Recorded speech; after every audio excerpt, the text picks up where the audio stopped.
Assalamualaikum warahmatullahi wabarakatuh. Kami dari kelompok R14 akan mempresentasikan tentang perancangan produk dari dongkrak jembatan. Di sini kami sebagai PT Gorilla Steel yang beranggotakan 3 orang yang terdiri dari Dio Reza Semija, Nuriani Setania Putri, dan Rifki Nuramada. Dalam waktu yang singkat ini ada beberapa pokok pembahasan yang telah kami rangkum, di mana kita akan membahas tentang identitas perusahaan kami, latar belakang perusahaan, tujuan perusahaan, visi misi perusahaan, dan perancangan produk dari dongkrak jembatan itu sendiri. Identitas perusahaan dari PT Gorilla Steel itu beralamatkan di perusahaan Jenderal Sudirman Cibeber yang telah didirikan sejak 12 Desember 2012 dan terdiri dari 3 tim kerja. Latar belakang PT Gorilla Steel yaitu perusahaan ini bergerak dalam bidang perancangan produk dan juga bidang manufaktur. Perusahaan ini sebagai suatu organisasi yang mempunyai tujuan umum, yaitu untuk kelangsungan hidupnya melalui pertumbuhan dan mencari keuntungan yang sebesar-besarnya. Dalam kondisi seperti ini, sekarang ini dengan semakin bertambahnya perusahaan-perusahaan perajangan dan pembuatan produk, maka perusahaan akan menjumpai pesaing yang sangat tajam. Perusahaan yang memproduksi tanpa memperhatikan kualitas produk sama saja dengan menghilangkan harapan masa depan perusahaan tersebut. Perusahaan yang tidak memperhatikan kualitas akan mengalami kesulitan pemasaran karena akan bersaing dengan produk-produk yang sama dari perusahaan lain dengan kualitas produk yang lebih baik. Tujuan perusahaan PT Gorilla Steel yaitu merancang sebuah dongkrak jembatan untuk mempermudah konsumen dalam memperbaiki komponen-komponen kendaraan yang mengharuskan kendaraan itu terangkat. Maka dari itu, PT Gorilla Steel berkolaborasi dengan atau menjalani kerjasama dengan PT LSK dan E untuk mendorong sebuah perancangan produk dari dongkrak jembatan. PT LSK dan E merupakan sebuah perusahaan yang bergerak dalam bidang manufaktur dan juga perancangan produk, sehingga tujuan yang dicapai itu searah dalam memenuhi kebutuhan konsumen terutama dalam bidang otomotif. Perancangan ini bertujuan untuk mencapai efisiensi dan efektivitas dalam bidang otomotif maupun dalam bidang pekerjaan lainnya, dan juga meminimalisir kecelakaan akibat penggunaan dongkrak jembatan yang disebabkan oleh beberapa faktor kualitas dan ilegalitas. PT Gorilla Steel dan PT LSK dan M juga bertujuan untuk menciptakan dongkrak jembatan yang berkualitas di kelasnya serta menjadi target pasar di dunia otomotif. Ada beberapa visi dan misi dari PT Gorilla Steel, diantaranya yaitu visi kami menjadi industri manufaktur terbesar dan terbaik di Indonesia, meningkatkan efektivitas dalam penggunaan dongkrak jembatan, menjadi perusahaan terpercaya dalam perancangan produk dongkrak jembatan. Misi kami yaitu melakukan inovasi produk menjadi yang terdepan dalam kualitasnya, efektivitas dalam sistem kerja perancangan produk, dan menjalani kerjasama yang bersinergi dengan perusahaan lain. Di sini saya akan menjelaskan info dari modul 1 yang dimana berjudulkan penetapan tujuan perancangan produk dari dongkrak jembatan. Inputnya yaitu merupakan sebuah kuesioner terbuka tentang produk dongkrak jembatan yang beredar di pasaran. Ini merupakan rangkaian produk dari rangkaian komponen dari dongkrak jembatan. Ada sekitar 30 kuesioner yang telah kami sebarkan, dan di sini kami akan memilih salah satu kuesioner yang kami pilih atau yang menjadi kuesioner terpilih. Ini merupakan pertanyaan-pertanyaan yang kami ajukan terhadap responden. Lalu pada proses modul 1 ini, kuesioner yang kami sebarkan dan jawabannya telah kami rangkum menjadi kebutuhan konsumen. Dalam beberapa jawaban ada beberapa kemiripan yang telah kami kelompokkan menjadi seperti yang ada di layar. Lalu input dari penetapan tujuan perancangan produk ini yaitu mendapatkan sebuah pohon tujuan, di mana di sini ada pemilihan dari atribut sebuah dongkrak jembatan. Lalu masuk ke modul 2 tentang proses perancangan produk dari dongkrak jembatan. Inputnya yaitu merupakan sebuah atribut dari kuesioner yang telah kami sebarkan. Nah, di sini merupakan proses dari perancangan produk atau yang terdapat di modul 2 ini. Ini merupakan cost of quality atau rumah kualitas. Di sini dimasukkan dari atribut-atribut dan respon dari responden yang telah kami rangkum menjadi karakteristik teknik dan beserta atributnya. Lalu setelah itu proses lainnya yaitu menetapkan penilaian atau kriteria penilaian pemilihan material komponen. Karakter sintetik yang telah kami kelompokkan itu akan dipilih maksimal yang terdiri dari 3 alternatif tentang atribut atau pemilihan. Salah satu contohnya ini pemilihan material komponen. Nanti akan dipilih salah satu berdasarkan nilai yang paling besar. Lalu output yang dari modul 2 itu yaitu berdasarkan kelompokan tadi ada beberapa karakter sintetik berjumlah 9 dan dari ketiga alternatif itu telah dipilih salah satu alternatif di mana yaitu pemilihan bentuk handle itu berbentuk L, pemilihan dudukan roda kakinya itu roda troli, pemilihan desain motor penggerak itu dinamo besi, dan pemilihan material alas kaki itu karet, dan pemilihan material komponen besi, pemilihan desain komponen tumpuannya itu bisa diputar, dan pemilihan bahan pelapis itu yaitu cat anti karat, pemilihan warna kuning, dan pemilihan bentuk folder yaitu folder segitiga. Mungkin hanya sekian yang bisa saya jelaskan. Untuk selanjutnya saya lanjutkan ke rekan saya selanjutnya. Terima kasih. Assalamualaikum warahmatullahi wabarakatuh. Perkenalkan, nama saya Rifki Nur Ramadan. Di sini saya akan menjelaskan mengenai input proses output dari modul 3 dan modul 4. Yang pertama yaitu pada modul 3 yang berjudul perancangan produk secara rinci. Terdapat input yang pertama yaitu ada data antropometri terpilih. Nah, pada data antropometri terpilihnya ini terdapat komponen-komponen yang memiliki variabel antropometri, yaitu ada lengan atas, lengan bawah, baut, dan juga handle. Nah, variabel antropometrinya itu ada tebal telapak tangan genggam, lebar jari, dan juga panjang jari. Nah, seperti pada tabel di slide ini. Kemudian ada struktur produk atau konfigurasi produk dari dongkrak jembatan. Nah, di sini terdapat 3 bagian penyusun dari dongkrak jembatan. Ada handle, ada rangka, dan juga ada poros berulir. Di sini terdapat 4 level. Selanjutnya, itu ada prosesnya dari modul 3 ini.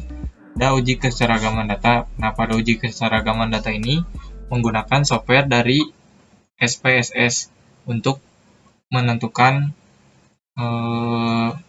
uji keseragaman datanya.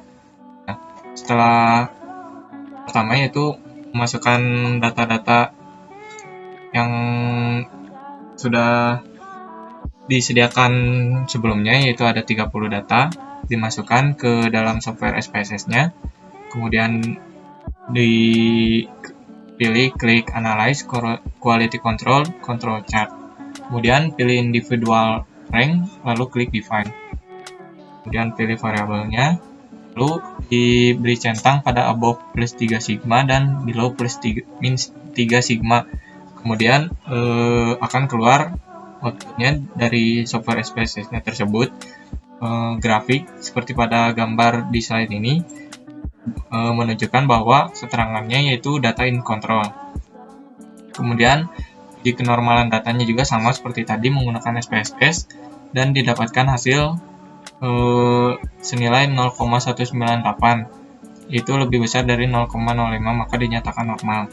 Nah, kemudian melakukan uji kecukupan data, tentukan nilai XI dan XI kuadrat, lalu didapatkan nilai dari Z, nilai dari I, nilai dari N besar, kemudian Z per I, sigma XI, dan juga sigma XI kuadrat, dan juga N kuadrat. Kemudian menentukan dimensi major produk. Nah, di sini memasukkan nilai-nilai dari persentilnya yang telah dihitung sebelumnya, lalu ditentukan persentil yang digunakannya, maka didapatkan ukuran-ukuran yang nantinya akan dipakai untuk menentukan panjang dan ukuran yang akan digunakan pada komponennya. Kemudian ada outputnya itu adalah gambar produk 3D dari dongkrak jembatan. Nah, kemudian modul 4 yang berjudul perancangan sistem kerja.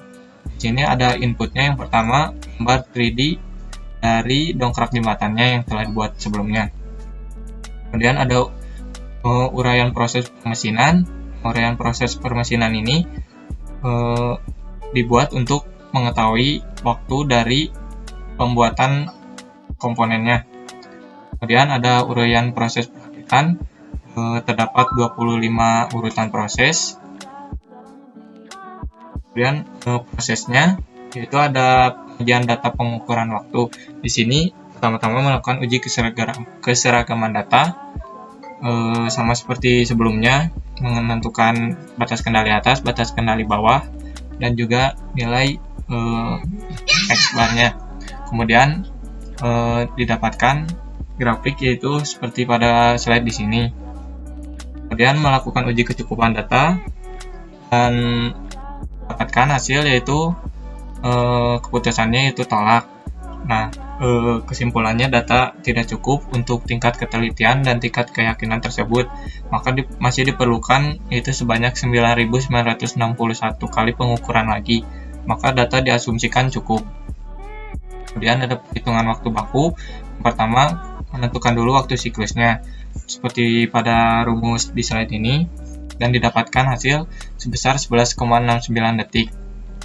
Kemudian menghitung waktu normal, pertama menentukan faktor penyesuaiannya, kemudian menghitung waktu normalnya, didapatkan sebesar 11,69 detik. Kemudian menghitung waktu baku. Nah, menghitung waktu baku ini pertama-tama menghitung persentase kelonggarannya, lalu menghitung waktu bakunya, dan didapatkan nilai sebesar 14,028 detik. Dan outputnya terdapat peta-peta kerja. Yang pertama yaitu peta perakitan, dilihat dari urutan-urutan perakitannya. Kemudian ada peta proses operasi. Peta proses operasi ini dibuat dengan melihat urutan dari peta perakitan. Kemudian ada peta tangan kanan, tangan kiri, dilihat dari saat perakitan komponen dari dongkrak jembatannya menggunakan tangan kanan dan tangan kiri. Sekian dari saya, mohon maaf bila ada kesalahan. Wassalamualaikum warahmatullahi wabarakatuh. Perkenalkan, nama saya Nuryanisa Tania Putri. Di sini saya akan menjelaskan modul 5 dan modul 6. Input dari modul 5 yaitu yang pertama, mengidentifikasi masalah yang terjadi pada sistem kerja. Alat analisis yang digunakan yaitu Fishbone dan 5W1H. Fishbone di sini digunakan untuk mengetahui akar penyebab dari masalah yang terjadi, contohnya pada lama perakitan, yang disebabkan oleh faktor manusianya melakukan gerakan yang tidak diperlukan dan melakukan kesalahan pada saat merakit. Berdasarkan 5W1H, sistem kerja pada dongkrak jembatan perlu diperbaiki untuk mendapatkan sistem kerja yang terbaik.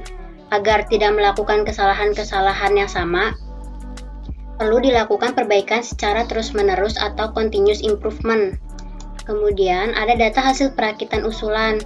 Uraian kegiatannya berjumlah 25 dengan percobaan perakitan sebanyak 30 kali. Kemudian dihitung rata-rata menitnya dan rata-rata detiknya. Proses dari modul 5 ini, yang pertama ada uji keseragaman data. Uji keseragaman data ini dilakukan untuk mengetahui apakah data berasal dari sistem sebab yang sama atau tidak. Nilai Z yang digunakan yaitu 2,57 dengan standar deviasi 4,49, menghasilkan rata-rata 13,037. Kesimpulannya, data in control atau data berasal dari sistem sebab yang sama dan tidak ada data ekstrim. Dapat dilihat peta kendali pada layar. Kemudian yang kedua ada uji kecukupan data. Uji kecukupan data ini dilakukan agar data sampel yang digunakan dapat mewakili populasi. Kesimpulan dari uji kecukupan data ini yaitu data dinyatakan tidak cukup, tetapi di sini data diasumsikan cukup. Kemudian ada membuat uraian proses perakitan usulan dan membuat tata letak tempat usulan. Tata letak tempat usulan di sini dibuat agar operator lebih mudah dalam menjangkau komponen pada saat merakit. Output dari modul 5 ini yaitu ada peta proses operasi usulan dengan total seluruh kegiatan 359 dengan total waktu 631,85 menit. Kemudian ada peta perakitan usulan. Peta perakitan usulan ini dibuat untuk mengetahui aliran proses dari perakitan dan juga untuk mengetahui keterkaitan antara komponen dan subrakitan. Dan yang terakhir ada peta tangan kanan dan tangan kiri usulan. Peta tangan kanan dan tangan kiri usulan di sini dilakukan untuk menentukan gerakan-gerakan yang efisien. Peta tangan kanan dan tangan kiri juga untuk menggambarkan gerakan-gerakan yang dilakukan oleh tangan kanan dan tangan kiri pada saat melakukan perakitan. Contohnya, pada saat merakit rakitan 1 dengan dudukan ulir, rakitan 1 dipegang oleh tangan kiri, kemudian tangan kanan menjangkau, memegang, dan membawa dudukan ulir. Kemudian tangan kanan dan tangan kiri melakukan perakitan menjadi rakitan 2. Waktu baku yang dihasilkan dari peta tangan kanan dan tangan kiri usulan di sini yaitu 112,16 detik dengan kelonggaran 20%. Input dari modul 6 yaitu peta tangan kanan dan tangan kiri sekarang dan peta tangan kanan dan tangan kiri usulan. Peta tangan kanan dan tangan kiri usulan ini dibuat untuk menghilangkan atau meminimalisir gerakan-gerakan yang tidak diperlukan pada saat merakit. Proses yang dilakukan pada modul 6 yaitu perhitungan waktu normal dengan mouse sekarang. Kumulatif TMU yang didapatkan pada mouse sekarang yaitu 4.590, kemudian dikalikan dengan 0,036 detik, menghasilkan 165,24 detik. Kemudian ada perhitungan waktu normal dengan mouse usulan dengan total kumulatif 4.310, kemudian dikalikan dengan 0,036 detik, menghasilkan 155,16 detik. Berarti dapat dinyatakan bahwa perhitungan waktu normal dengan mouse usulan lebih cepat dibandingkan perhitungan waktu normal dengan mouse sekarang. Output dari modul 6 ini yaitu waktu baku sekarang dihasilkan yaitu 196,63 detik dengan kelonggaran 19%, dan waktu baku usulan didapatkan 178,43 detik dengan kelonggaran 15%. Kelonggaran di sini dipilih sesuai dengan kondisi yang operator alami.